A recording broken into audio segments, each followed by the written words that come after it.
In a remote small town, Pine Grove Middle School was known as much for its excellent academic achievements as for a disturbing figure, the janitor, nicknamed Janitor Joe. Joe was a middle-aged man with a disheveled appearance and a piercing gaze, rumored to have a dark past. The halls were rife with whispers about him. Some said he had been in prison, others spoke of a troubled life, but no one knew the truth. Students shared tales of how Janitor Joe scared them, strange noises in empty classrooms, objects disappearing or found in impossible places, and, above all, his habit of suddenly appearing in dark corridors with a disquieting smile that never reached his cold eyes. A particularly daring group of students decided to investigate Janitor Joe. They wanted to see if there was any truth to the stories. One night, they sneaked into the school, planning to follow him and discover what he did after school hours. Hiding in the shadows, they watched Joe move with an eerie grace through the halls, stopping occasionally as if listening to something they couldn't hear. At some point, one of the students, Mike, broke away from the group, driven by curiosity to explore the janitor's office. Inside the office, Mike found old newspaper clippings on the walls, articles about unsolved disappearances and unresolved crimes. In the center, there was a photo of a child, with eyes crossed out in red. As he examined these disturbing findings, he heard a heavy breath behind him. Turning abruptly, he found himself face to face with Janitor Joe. Joe's eyes glowed maliciously as he stared at Mike. With a terrifying smile, he began to tell a story of revenge and madness, about how he lost his son years ago, and how his tormented soul sought justice. He spoke of his enjoyment in frightening the students, watching and manipulating them for his macabre amusement. His voice was a hoarse whisper, laden with suppressed pain and anger. Paralyzed with fear, Mike listened as Joe detailed his actions, implying, without directly admitting, that he had caused the disappearance of several students over the years. He told how he had followed them, frightened them, and left clues that no one had ever connected to him. Suddenly, the other students burst into the office, having heard Mike's voice. Janitor Joe, startled, stopped and looked at them with a gaze mixing madness and sadness. Without a word, he quickly walked away, disappearing into the shadows of the corridors. The students, shaken and terrified, ran out of the school and called the police. When the authorities arrived and examined Joe's office, they found the newspaper clippings and the photo of the child, but no trace of Joe.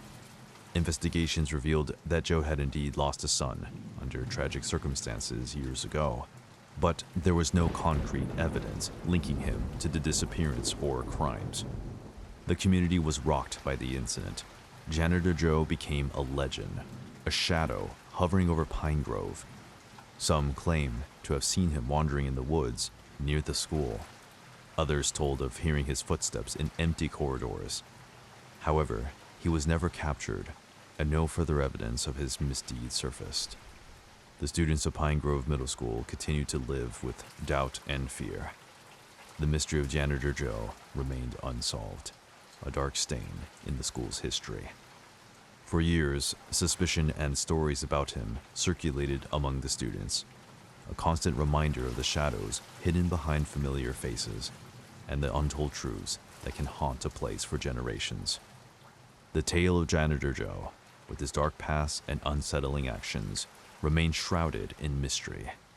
Some students swore they saw him watching them from the school's dark windows on full moon nights. Others reported strange noises and feelings of being watched when alone. But the truth about Joe, whether he had ever really harmed anyone or was just a tormented soul trying to scare others to exorcise his own pain, remained an enigma. The story of Janitor Joe became a cautionary tale, a whisper in the corridors, a reminder that sometimes the true horror isn't in the monsters under the bed, but in the shadows moving at the edges of our everyday lives, in the untold stories and unrevealed secrets.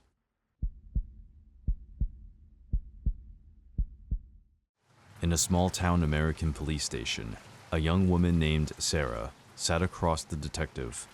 The room was bathed in a cold light, creating a tense atmosphere. Visibly shaken, Sarah was there to recount a chilling experience related to a Tinder date. "Let's start from the beginning, Sarah," said the detective. "Tell me about your evening with Daniel." Sarah began her story. She had met Daniel on Tinder, and after exchanging a few messages, they decided to meet.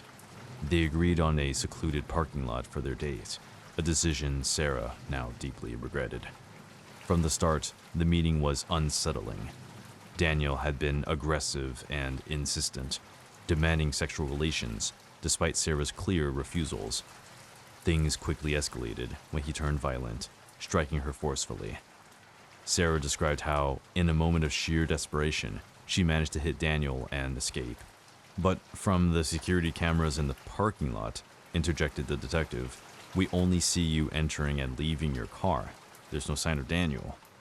Confused and terrified, Sarah stuttered, I don't know. He was there. He attacked me." The detective continued, revealing that her car was the only one in the parking lot that evening, and that there was no evidence of another vehicle or person. He also disclosed that, according to their records, Sarah had a history of mental disorders and self-harm. Tears in her eyes, Sarah listened as the detective suggested that the entire episode might have been a hallucination or a psychotic break. There were no signs of physical assault, and everything pointed to her being alone in the parking lot that night. Sarah's story ended with her under psychiatric observation, receiving treatment for her disorders. The interrogation and subsequent investigation left many questions unanswered. Had she been the victim of a real assault, or had her subconscious created an image of Daniel as a manifestation of her inner fears? Despite the evidence to the contrary, Sarah insisted she was telling the truth. A week later after the interrogation, an unexpected witness came forward to the police. This person claimed to have been someone in the car that night and described aggressive behavior by a man, corroborating Sarah's account. Investigators began to probe the new witness's claims. They discovered that the man described was a former police officer, dismissed for inappropriate conduct. Further investigation revealed that he had remote access to police surveillance footage and had tampered with the recordings. The ex-officer had replaced the footage from the night of the assault with recordings from previous days. The images showed Sarah's same car because, as it emerged, she frequently visited that parking lot to relax, a detail she hadn't mentioned to the investigators. It was also discovered that the assailant knew about Sarah's mental disorders because she had confided in him during their Tinder conversations. He had used this information to plan the attack, administering substances that made her confused and vulnerable, thereby lending credibility to the theory of a hallucination. With the new evidence and testimonies, the former police officer was arrested and charged with assault and tampering with evidence. The truth about the attack on Sarah finally came to light, bringing justice to the young woman and closing a dark chapter in her life.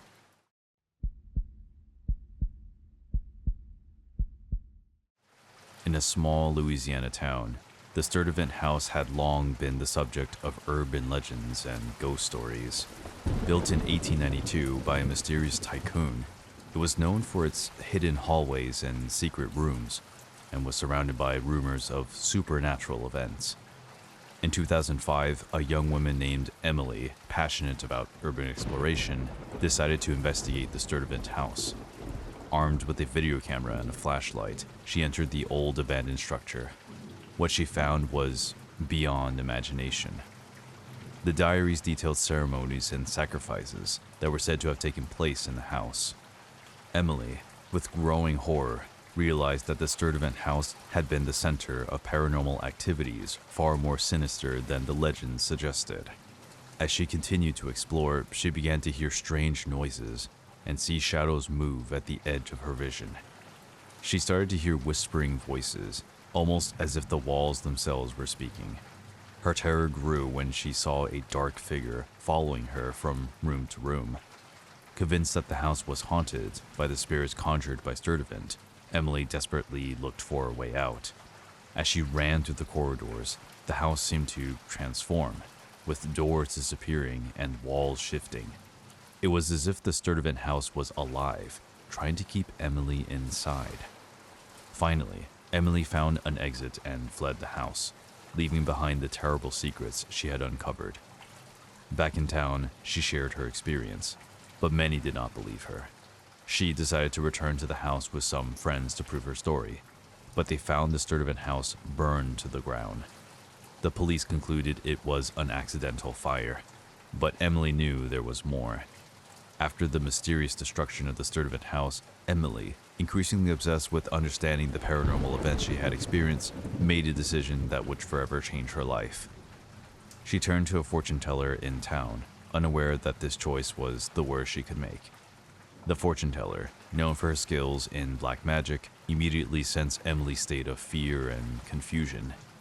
Taking advantage of her vulnerability, the witch began to perform dark rituals, using black magic to manipulate and torment Emily. The sinister practices included macumba and other forms of malevolent magic, which would have terrible consequences. Soon after, Emily began to be tormented by evil spirits that claimed to be those present in the Sturdivant House. The apparitions and voices haunted her day and night, making it impossible for her to live a normal life. Emily's reality turned into an endless nightmare, a world where the boundaries between the living and the spiritual were dangerously blurred. People close to Emily began to notice a drastic change in her behavior. She seemed constantly terrified, speaking loudly to invisible entities, and reacting to threats that only she could perceive. Emily's belief that she would have been left in peace if she had never consulted the fortune teller became a painful reality. Emily's disappearance soon became the subject of rumors and urban legends. Some claimed she was undergoing continuous exorcisms to rid her of the evil spirits tormenting her. Others believed she had been locked away in a mental institution, unable to face reality. The truth about Emily's fate remained shrouded in mystery. The story of her descent into the dark world of black magic and ghosts became a cautionary tale about the dangers of exploring the unknown and the need to protect oneself from the dark forces that lurk behind seemingly innocent facades. The legend of Emily and the Sturdivant House continued to live on in the town, a constant reminder that some doors, once opened, cannot be closed again, and that the price of knowledge can be higher than one might imagine.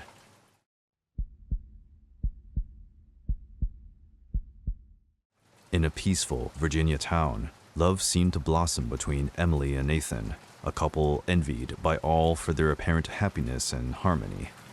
Nathan, with his kind manners and disarming smile, was the boyfriend every girl wished for.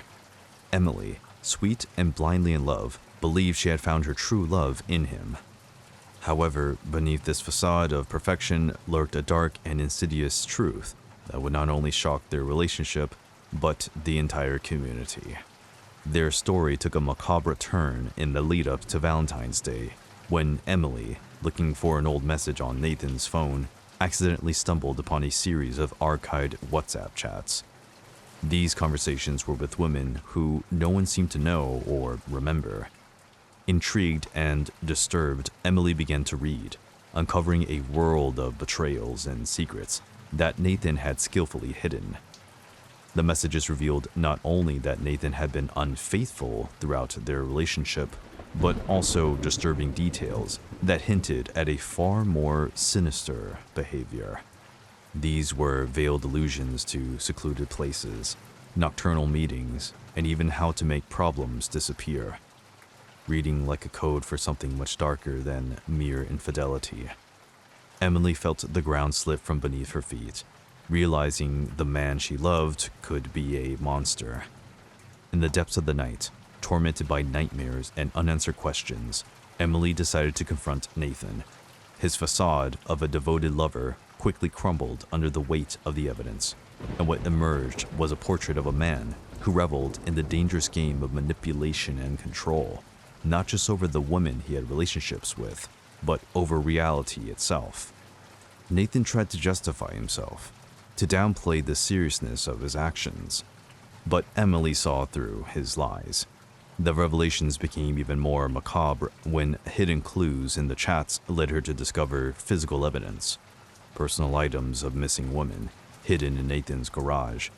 It was clear that his betrayal concealed a horror even greater, Nathan had not only been ungrateful, but he was responsible for the disappearance of at least some of these women.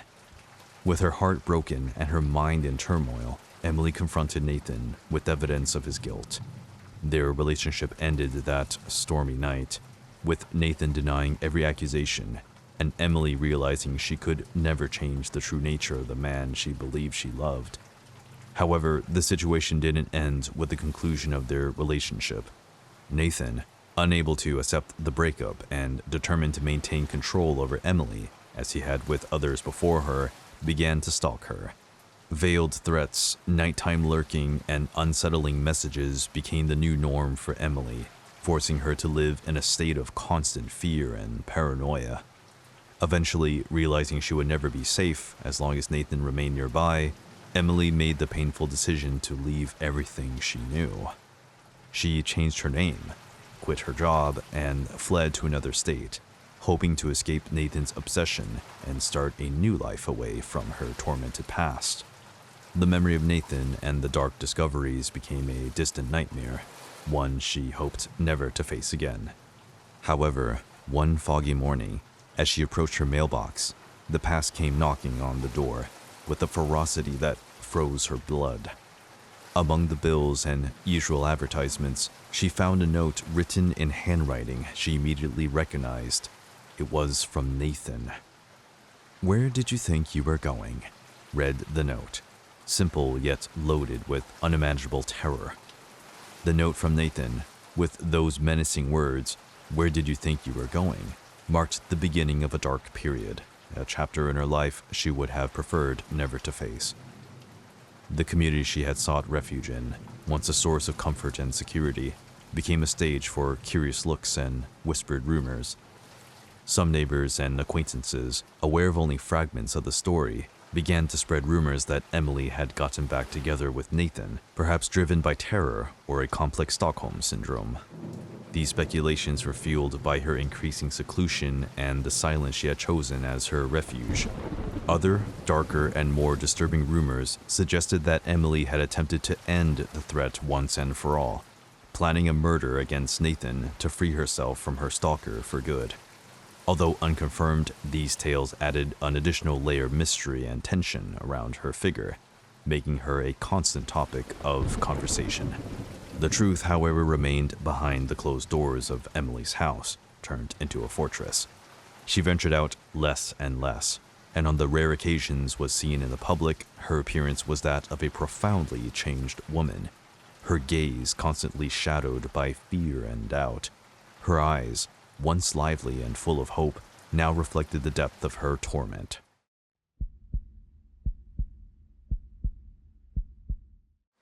In a small American town, Oakwood High School was known for its academic excellence and strong community spirit. However, beneath the surface of normalcy, a forgotten tragedy was simmering, soon to resurface with unimaginable consequences. The school lockdown began like any other day, with sunlight streaming through the hallways and students engaged in their daily routines. Suddenly, an emergency announcement interrupted the routine, broadcasting a cryptic message through the speakers that ordered an immediate lockdown without providing further details. As students took refuge in classrooms, locking doors and windows as protocol dictated, the atmosphere became saturated with tension and fear. The overloaded cellular network made it impossible to obtain information from outside, leaving everyone in total uncertainty. Among the school staff was a janitor, Mr. Thompson, a solitary and mysterious man known for his dedication to work, but also for the tragic loss of his son under circumstances never fully clarified. His son, who had attended the same school, had died in a car accident the previous year, leaving the father in a state of perpetual mourning. As the hours passed and the lockdown persisted without explanation, some students began to notice strange behavior in Mr. Thompson. The man, who usually avoided eye contact and spoke little, was now wandering the hallways with a fixed and penetrating gaze, as if searching for someone or something.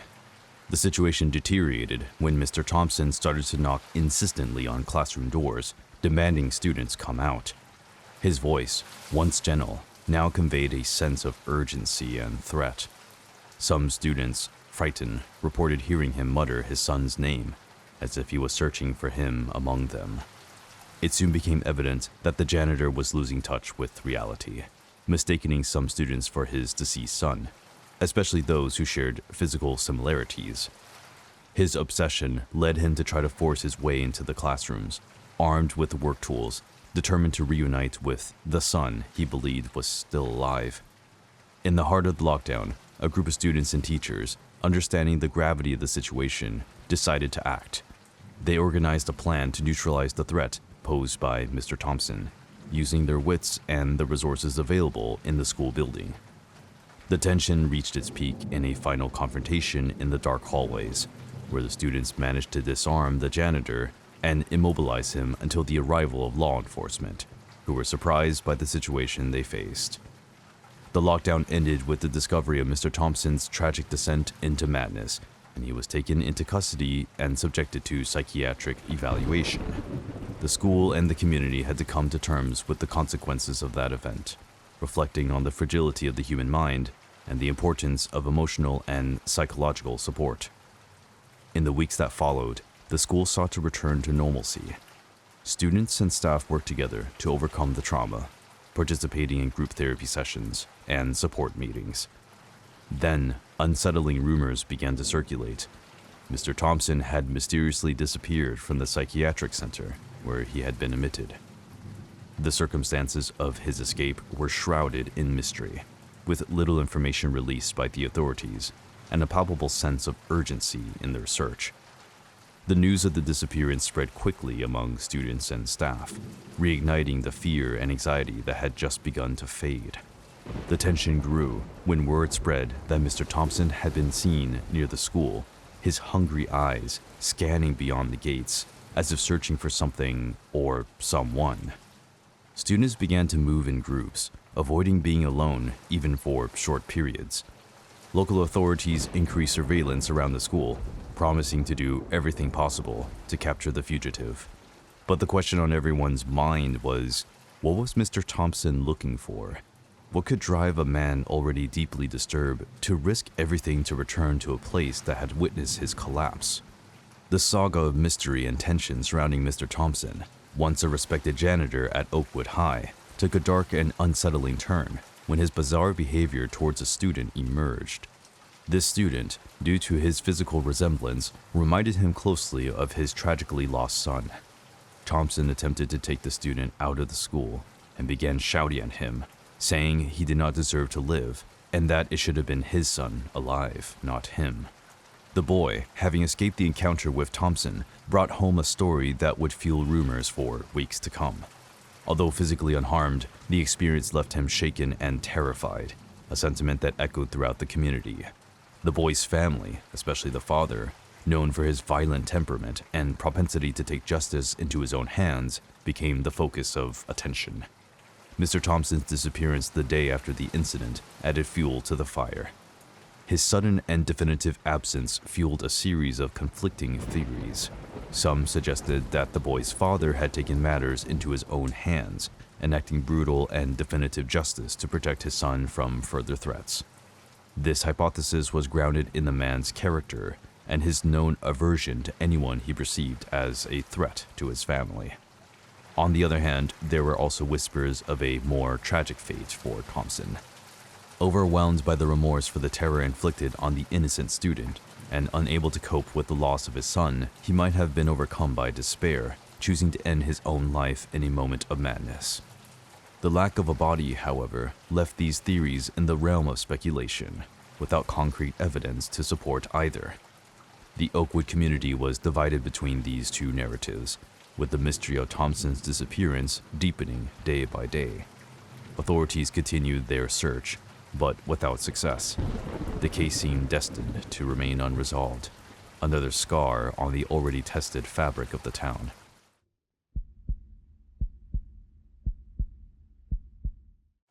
In a quiet suburb of Minneapolis, there's a Target supermarket that looks just like any other during the day.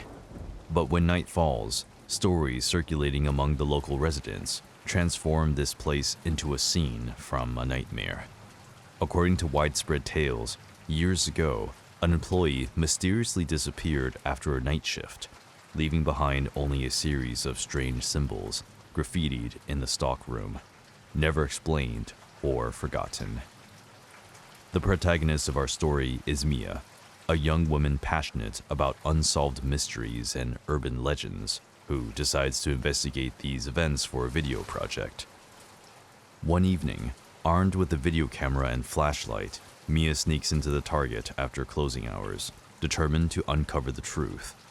As she explores the dark and silent aisles, lit only by the weak beam of her flashlight, Mia hears unexplainable noises, footsteps echoing through the empty corridors, whispers coming from the shelves, and the sudden rustling of objects seemingly moving on their own.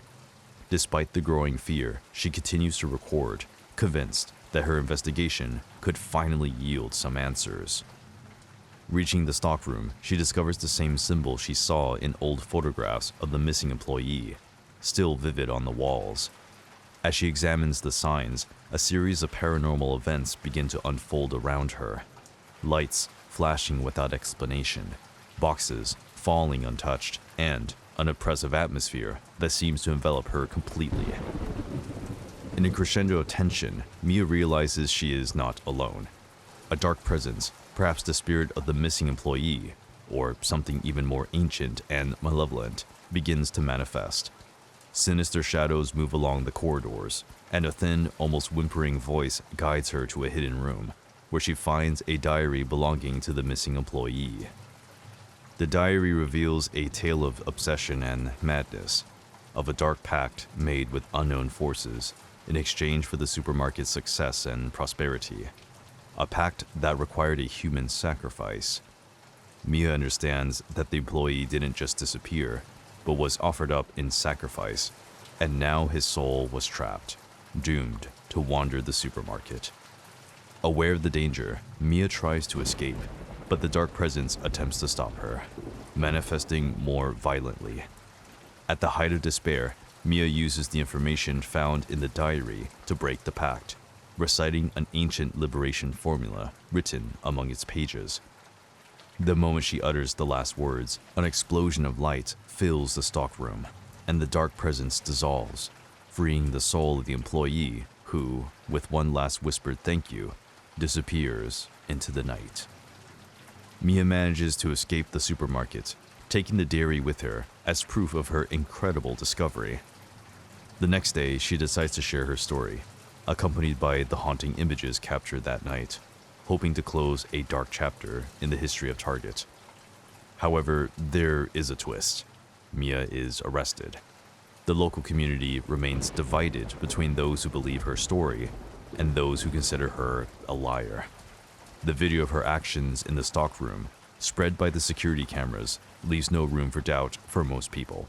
It seems like she was simply staging an elaborate theft attempt, following a script seen in the past. But the confession of a cashier changes everything. Her testimony adds a level of credibility to Mia's story, forcing the authorities to reconsider the case. The cashier recounts experiencing unsettling presences and unexplainable episodes in the stockroom, similar to those described by Mia. This revelation, combined with the pressure from the online community closely following the case, leads to Mia's exoneration and the reopening of the investigation into the Target's oddities. Despite being warned to stay away from the stockroom, Mia's curiosity and desire to definitely close that part of her life push her towards the place that had nearly marked her downfall. However, her determination is put on hold when she unexpectedly receives a job offer from another Target in a different city. Mia's hiring at another supermarket in the chain raises numerous questions. Why would a company want to hire someone who had recently been at the center of such a controversial scandal? Was there someone within the organization who believed her story? Or was there a darker reason behind her hiring? Mia herself is perplexed about her new position, but decides to accept it, hoping to find answers or perhaps to leave the past events behind. However, she can't ignore the suspicion that her connection with the mysterious forces was not yet concluded. Her new position might offer her access to information or resources previously drained, or it could simply drag her deeper into a mystery she had only begun to unravel. As the months pass, Mia finds herself living a seemingly normal life, but the memories of that night in the stockroom remain vivid in her mind. The unanswered questions and the unsettling feeling that there was still something to discover follow her like a shadow. Perhaps, as her instinct suggests, there was a deeper reason behind her hiring, linked to the darker forces she once faced. Only time would reveal the truth behind the mystery enveloping Mia and the Target supermarkets. But one thing was certain: her search for truth was far from over.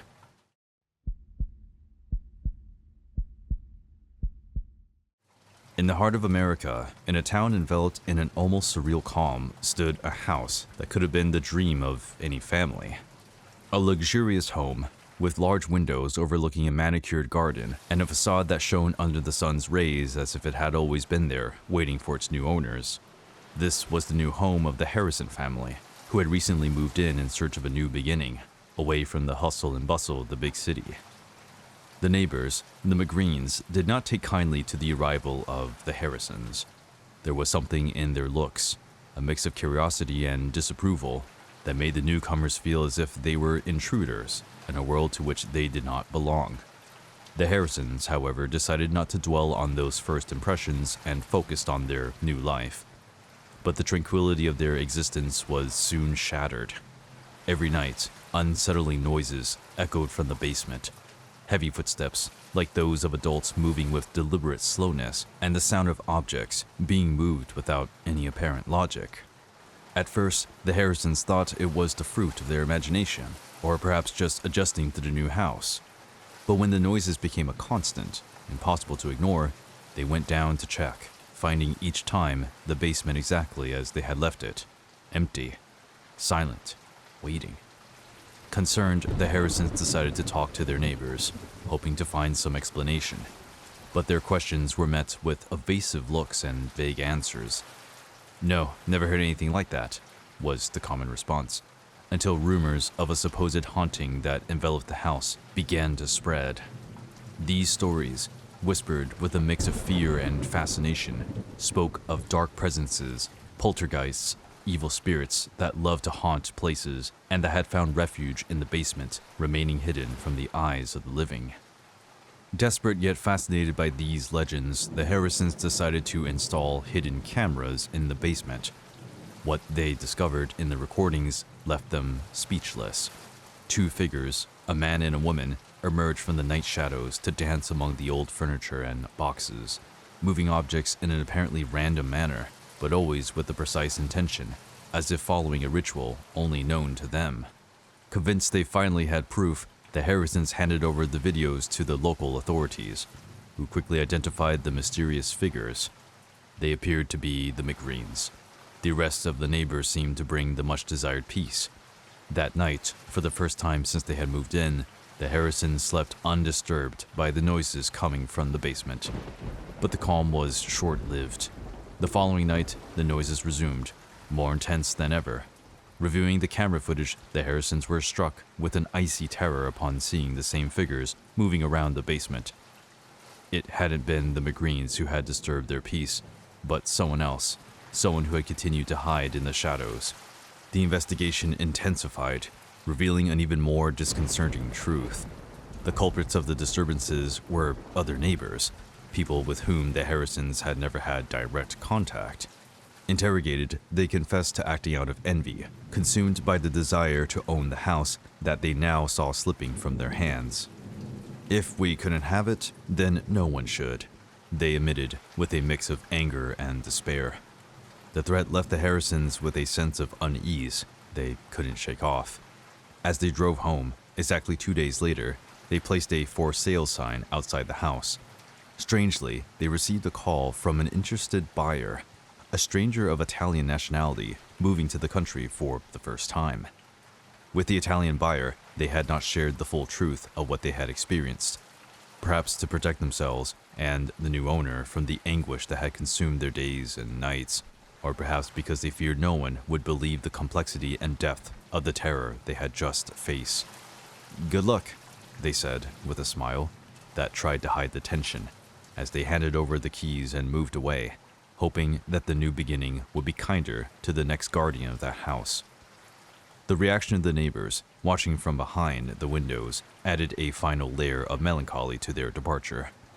The Harrisons couldn't help but wonder if those hidden figures behind the curtains had been complicit in the torment they had lived through, or merely spectators of a tragedy that had unfolded too close to home.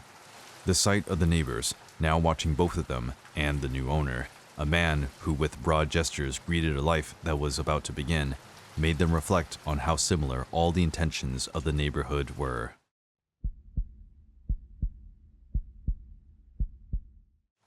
In Salem, Oregon, enveloped by the crisp winter fog and surrounded by the lush, verdant landscapes of the Pacific Northwest, the community was gearing up for Valentine's Day with a mix of anticipation and festive spirit.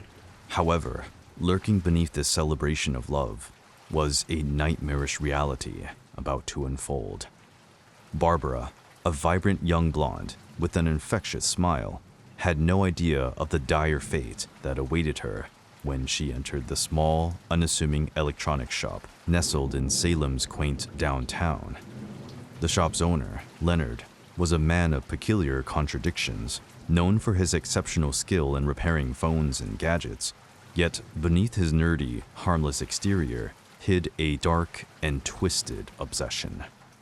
Leonard harbored a sinister fixation on blonde women, transforming him into a relentless serial killer.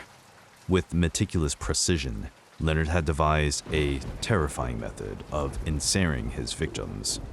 Each woman who visited his shop for repairs unwittingly left with a device that had been tampered with. He secretly installed tracking software on their phones, enabling him to monitor their every move. Alarmingly, many women who had sought Leonard's services had vanished without a trace, stirring whispers and speculation among Salem's residents. Yet no one had managed to connect the dots back to the unassuming repairman. When Barbara handed over her phone for a simple battery replacement, Leonard saw another opportunity. His eyes, usually dull and focused, sparkled with a maniacal intensity as he worked on her device. Unbeknownst to Barbara, he installed the tracking software, fantasizing about his next victim's inevitable downfall. In the days that followed, Barbara began to find notes addressed to her in places she frequented: her favorite coffee shop, the park where she jogged, even near her car. Initially, the notes complimented her beauty, which, as a single woman around Valentine's Day, left her feeling flattered and intrigued. However, the notes gradually became more malicious and insistent, escalating from "you're beautiful" to unsettling messages like "you're mine," "I will have you," and other sinister declarations. What started as a curious and somewhat flattering mystery quickly turned into a source of profound anxiety for Barbara. Someone was watching her, tracing her every step. The horror reached its peak when, the day before Valentine's Day, Barbara's phone suddenly stopped working. Vulnerable without her main means of communication, she decided to return to Leonard's shop for assistance. It was a decision that nearly cost Barbara her life. Upon entering the shop, Leonard greeted her with a smile that barely concealed his excitement. As he pretended to examine the phone, Barbara's gaze wandered, and she realized the shop's innocuous appearance belied the danger within. Before she could react, Leonard approached from behind, incapacitated her with a swift blow, and dragged her into a hidden room behind a false wall. Awakening in a dim, suffocating space, Barbara found herself surrounded by what appeared to be lifeless bodies of other blonde women, a chilling confirmation of Leonard's gruesome activities. Panic turned to desperate resolve as she remembered the work phone in her purse. Frantically searching, her hands trembling, she managed to call the police, whispering her location and the desperate situation she was in. Thanks to her quick thinking and the swift response of law enforcement, the police stormed Leonard's shop within minutes, breaking through the door to rescue Barbara and, indirectly, future potential victims. As Leonard was led away in handcuffs, his gaze met Barbara's. In his eyes was a mixture of rage and disbelief. In hers, a fierce determination and an unwavering will to survive, Salem could finally breathe a sigh of relief, freed from a nightmare that had lurked among them for too long.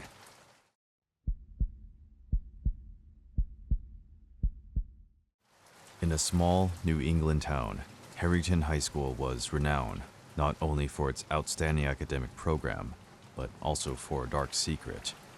In 1983, during an unexpected lockdown, several students and teachers vanished without a trace. Despite thorough investigations, the mystery remained unsolved, turning into an urban legend. Decades later, a group of students decided to delve into this story for a school project. Nathan, the group's leader, was particularly captivated by the mystery, convinced that the truth was still hidden within the school walls. One evening, Nathan and his friends sneaked into the school, equipped with cameras and flashlights. As they explored the quiet hallways, the lockdown suddenly activated again. The loudspeakers broadcasted a cryptic message: "Stay where you are. Do not leave until further notice." The teens found themselves trapped, just like those who disappeared in 1983. As they searched for an exit, they began hearing strange noises, footsteps in the hallway, barely audible whispers, and occasionally a faint moan. Discovering an abandoned classroom, they found a dusty diary. It belonged to one of the missing students and revealed disturbing details. The diary described visions of shadows in the corridors and tormented dreams. The author had begun investigating old urban legends surrounding the school, including a story about an ancient ritual performed in the building's underground. Feeling a growing sense of dread, Nathan realized they needed to find that place. Continuing their exploration, they discovered a hidden door behind a bookcase in an old library. Behind it, they found stairs leading down into the depths of the school. With a mix of terror and curiosity, they descended, only to discover an ancient ritual room with strange symbols carved on the walls and an air heavy with mystery. Nathan began reading the inscriptions aloud, which seemed to be part of an ancient ritual. As he read, a cold breeze began to blow through the room, and their flashlights flickered. The shadows on the walls seemed to move as if alive. Suddenly, a whispering voice filled the room, speaking in an unknown language. The words echoed as if from another world, bridging a sense of despair and fear. Nathan and his friends realized that they had awakened something ancient and dangerous. Panicking, they tried to escape the room, but the door had mysteriously closed. Recalling the diary's words, Nathan suggested the only way out was to complete the ritual. Reluctantly, they began reciting the inscriptions together, hoping to appease the entity they had disturbed. As they spoke those ancient words, the room shook, and the voice intensified, almost in anger. Then, suddenly everything stopped. The cold breeze ceased, and the shadows retreated. With a final effort, Nathan flung open the door, allowing them to escape. Emerging from the school's underground, they found the high school silent and empty. The lockdown had been lifted, but there was no one in sight. The buildings and hallways, once familiar, now seemed foreign and menacing. As they headed towards the exit, they couldn't shake the feeling of being watched, as if the entity they had disturbed still followed them in the shadows. After that night, the mystery of the 1983 lockdown at Harington High remained unsolved, but now it had a new chapter. Nathan and his friends never spoke publicly about their experience, but among themselves, they knew that they had touched something unfathomable and terrible, a secret hidden by the school for generations. In the following days, the high school returned to normal, but for those who knew the truth, it would never be the same. The hallways and classrooms now held echoes of a dark past, a silent warning of what lies hidden in forgotten places. However, the story doesn't end here. After the incident in the school's underground, most of the boys from the group, whose name remained unknown, began to exhibit strange behaviors.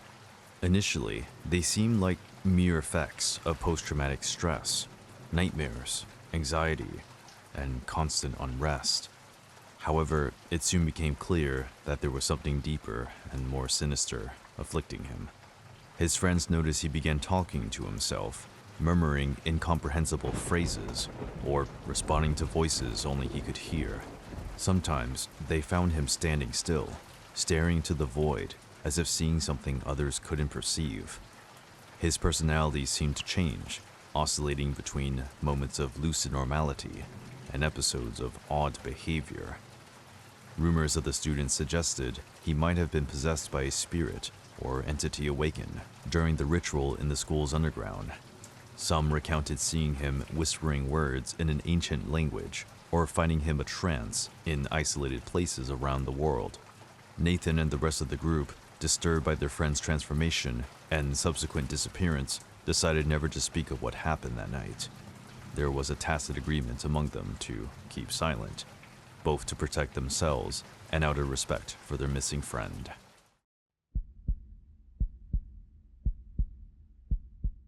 In a peaceful American town within the prestigious halls of Franklin High School, daily life unfolded with teachers and students immersed in studies, friendships, and the first flutters of adolescent crushes.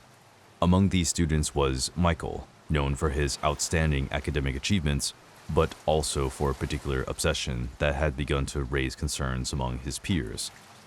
Michael was fixated on a locked door in the old wing of the school, a section abandoned for years due to incomplete renovations.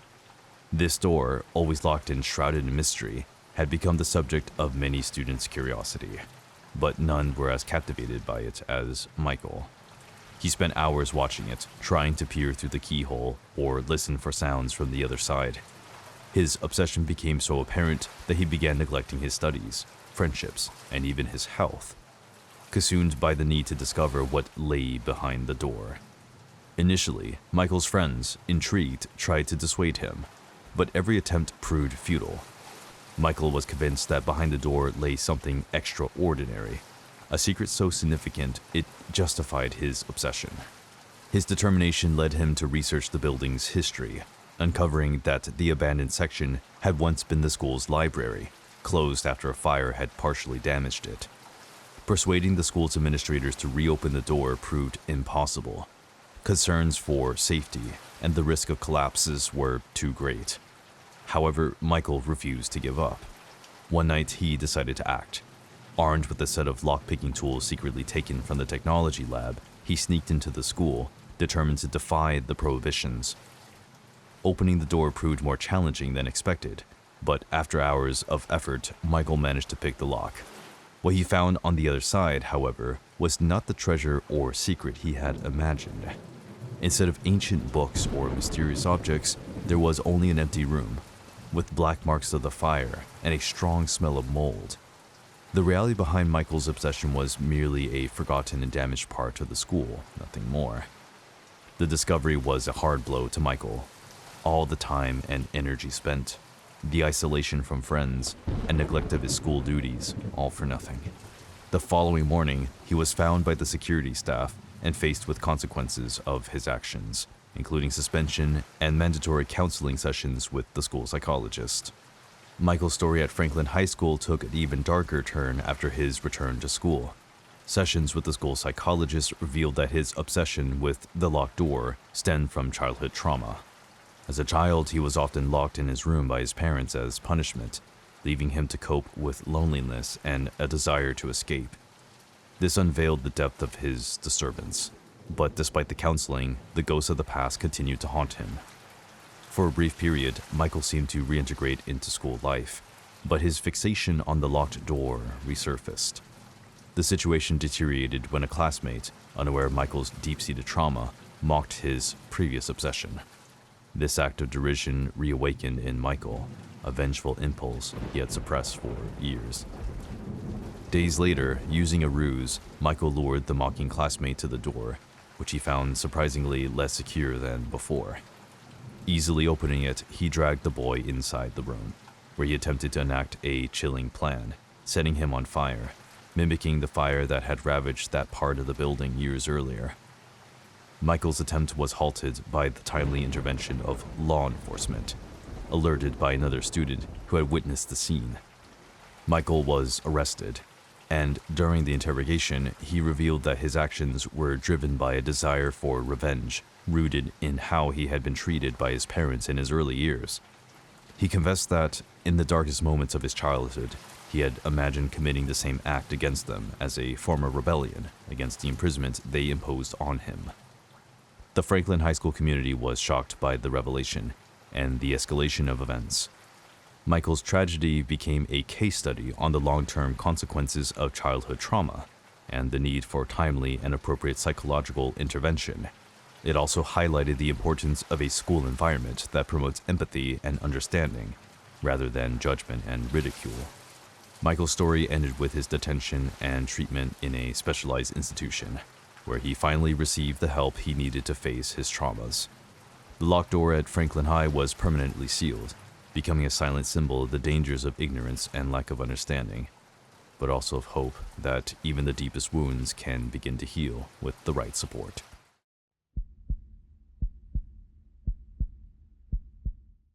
In a small American town, where streets intertwine like threads on an ancient fabric, two young lovers, Lucas and Emily, find themselves facing the most challenging moment of their relationship. With Valentine's Day approaching, what once symbolized their unconditional love now marked their painful separation. Without fights or clear misunderstandings, Lucas suddenly decided to distance himself from Emily, leaving her enveloped in sadness and confusion. Heartbroken, Emily couldn't find an explanation for Lucas's disappearance. Their souls, once inseparable, now seemed divided by an insurmountable abyss. Lucas's silence was deafening, an enigma she couldn't decipher. Deep down, however, an inner voice suggested that there was something darker behind his sudden goodbye. In the following weeks, a series of unsettling events began to disturb the town's tranquility.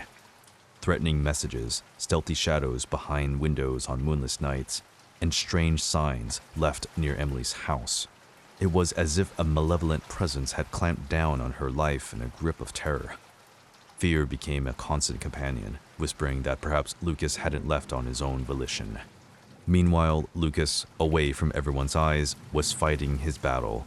He had discovered that he was targeted by a dangerous individual, a serial killer who had fixated his sick obsession on Emily. The decision to leave her was heart-wrenching, but necessary for her protection. Secretly, he began collaborating with law enforcement, risking his life to trap the maniac threatening the love of his life. The plan was clear: lure the killer into a trap, using Lucas as bait. The tension grew daily, and the danger became ever more palpable. Lucas knew each move could be fatal, but the thought of saving Emily gave him the strength to continue. Fate, however, had a twist in store that no one could have anticipated. After years of investigations and surveillance, the day of reckoning arrived in the form of a tense standoff in an abandoned factory on the city's outskirts. Lucas, law enforcement, and the killer, face to face in a tension-filled finale. At the climax, when the killer was about to deliver his final blow against Lucas, law enforcement intervened, thwarting the evil plan. It was then that the truth came to light. The maniac was none other than Lucas's cousin, a figure who had shared their childhood games, now transformed into a monster driven by jealousy and madness.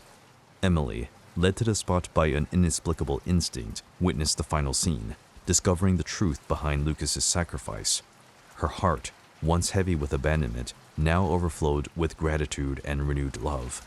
Lucas had silently fought a dark war for their safety, a hero masked by human vulnerability. After the arrest of Lucas's cousin, the town could finally return to normalcy. Lucas and Emily, with their souls intertwined once again, discovered that true love knows no insurmountable obstacles. That Valentine's Day, which had marked the beginning of their nightmare, became the symbol of their victory over darkness, a reminder that even in the darkest moments, love can find a way to shine even brighter.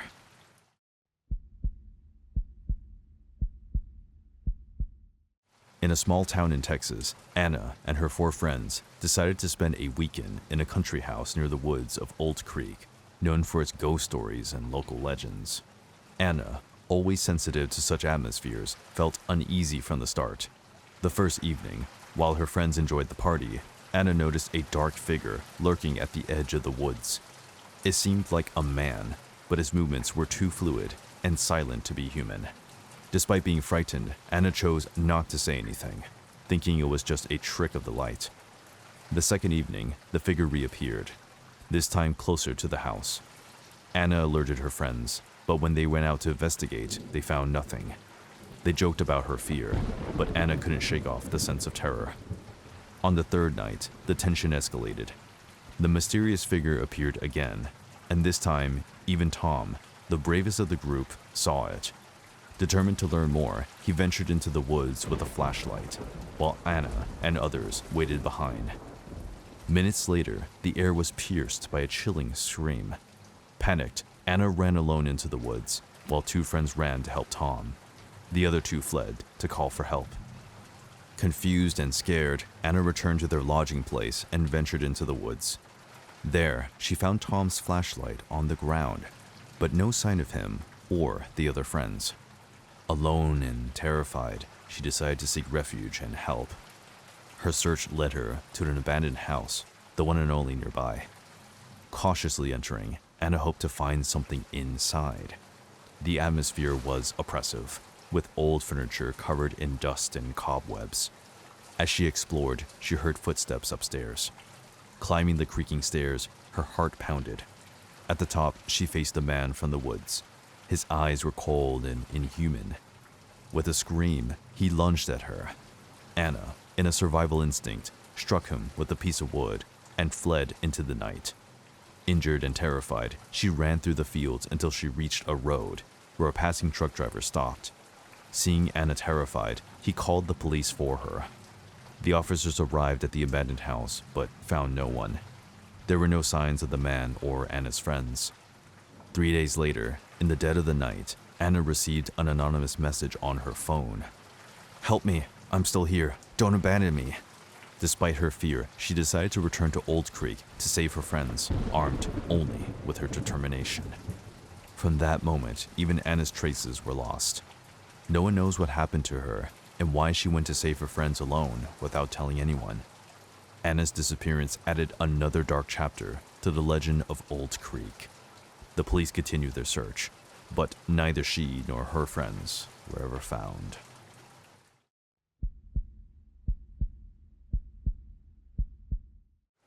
In a bustling American metropolis, Melanie, a young and ambitious attorney, was seeking a break from her routine through Tinder. She stumbled upon the profile of a man named Adrian, known in the community as a kind and respectable person. Their messages were pleasant and lighthearted, and they decided to meet at a distinctive bar, famous for its artistic installation, a mirror maze. At the meeting, Adrian presented himself as the affable and charismatic man Melanie had anticipated. During the evening, Adrian suggested exploring the mirror maze, a unique attraction of the venue. Intrigued, Melanie agreed. Inside the maze, surrounded by endless reflections, the atmosphere grew more intimate.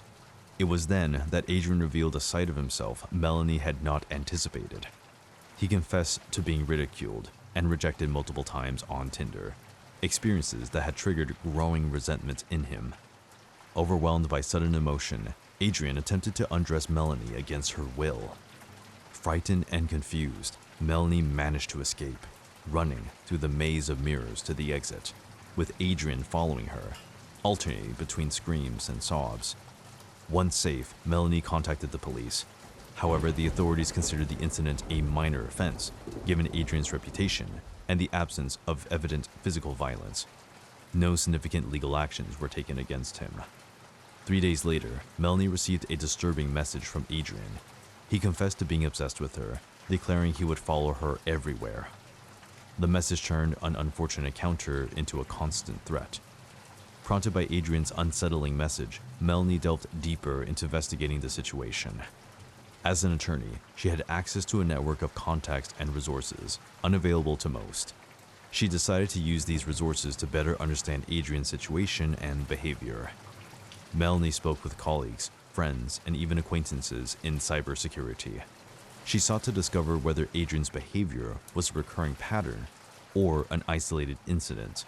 Investigations revealed that, surprisingly, Adrian had no history of aggressive or disturbing behavior. He was rather known as a quiet and reserved person, Through conversations, a sad reality emerged.